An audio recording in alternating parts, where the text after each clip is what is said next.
নমস্কার, সকল রসের ধারায় আপনাদের সবাইকে স্বাগত। আজ কিংবদন্তি শিল্পী শ্রদ্ধেয় সলিল চৌধুরী মহাশয়ের প্রয়াণ দিবসে সকল রসের ধারার পক্ষ থেকে তাঁর প্রতি রইল সশ্রদ্ধ প্রণাম এবং ভালোবাসা। 1925 সালের 19 নভেম্বর সলিল চৌধুরী জন্মগ্রহণ করেন।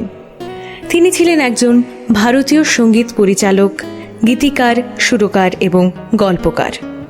তিনি মূলত বাংলা, হিন্দি এবং মালায়ালাম চলচ্চিত্রে সঙ্গীত পরিচালনা করেছেন।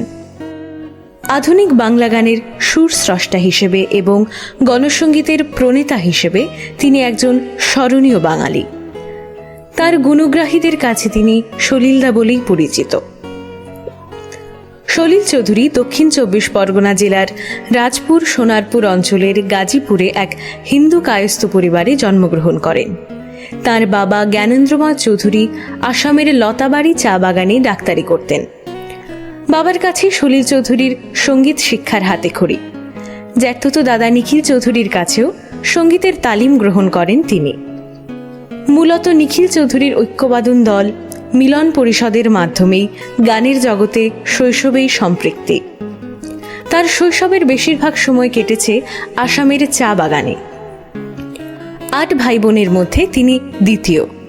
দক্ষিণ 24 পরগনা জেলার সুভাষ গ্রামে মামার বাড়িতে থেকে পড়াশোনা করতেন। হারিনাভি বিদ্যালয় থেকে প্রথম বিভাগে ম্যাট্রিকুলেশন এবং উচ্চ মাধ্যমিক পাশ করেন। এরপর কলকাতার বঙ্গবাসী কলেজ থেকে বিএ পাশ করেন। ছোটবেলা থেকেই তিনি তার পিতার সংগ্রহে থাকা পাশ্চাত্য উচ্চাঙ্গ সঙ্গীত শুনতেন। তার পিতা চা বাগানের কুলি এবং স্বল্প বেতনের কর্মচারীদের সাথে মঞ্চ নাটকের জন্য সুখ্যাতি সম্পন্ন ছিলেন। তিনি কলকাতায় অবস্থিত কলকাতা বিশ্ববিদ্যালয়ের অধীনস্থ বঙ্গবাসী কলেজ থেকে স্নাতক পরীক্ষায় উত্তীর্ণ হন এবং এ সময়েই তার সঙ্গীত জ্ঞানে পরিপক্কতা লাভের পাশাপাশি দ্রুত তার রাজনৈতিক ধারণা জন্মায়।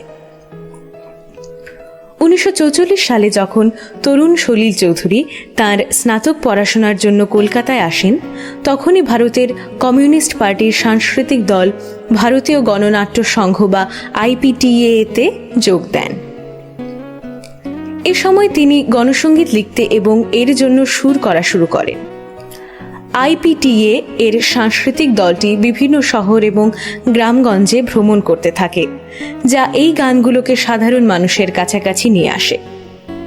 বিচারপতি, রানার এবং অবাক পৃথিবীর মতো গানগুলো তখন সাধারণ জনতার কাছে ব্যাপক জনপ্রিয়তা লাভ করে।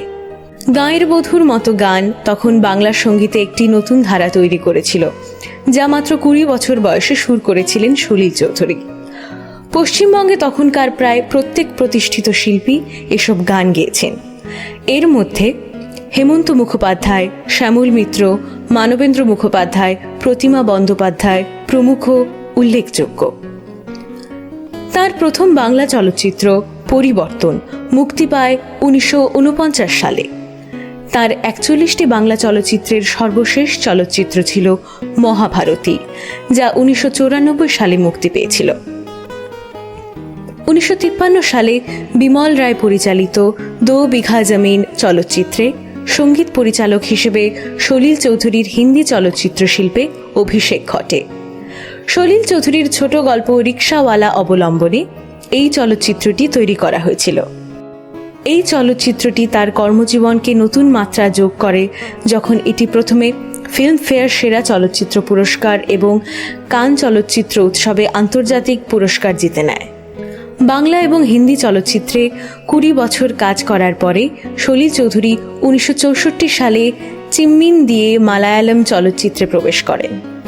চলচ্চিত্র সফলতা পাক বা না পাক, তার মালায়ালাম গানগুলো বেশ জনপ্রিয়তা পেয়েছিল।